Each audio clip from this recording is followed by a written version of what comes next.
Beautiful sunset. పొలంలో ఉన్నామన్నమాట. ఇదంతా జొన్న.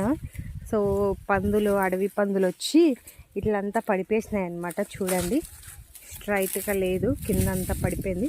మళ్ళీ అక్కడ నిలబడుకొని ఉంది చూడండి కప్ప. ఇక్కడ ఉంది కదా, ఇదేమో స్ట్రైట్గా ఉంది, ఇక్కడ అంతా ఏమో పడిపేసినాయి అనమాట. సో ప్రజెంట్ అయితే ఎన్నుమూలకి కోసుకొని వెళ్దాం ఇంకా కొంచెం కొంచెం అని చెప్పేసి ఇక్కడ అమ్మ, ఇక్కడ తమ్ముడు ఇద్దరు కోస్తున్నారు. నేనైతే వీడియో తీస్తాను అనమాట. వీడియో అప్లోడ్ చేద్దాము, రైతు కష్టాలు ఎట్లుంటాయో తెలియజేయాలి అందరికీ అని చెప్పేసి. జొన్నలు అయితే కాలేదు ఫ్రెండ్స్, చూడండి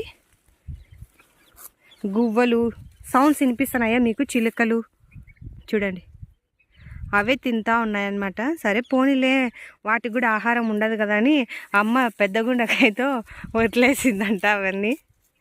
సో ఇది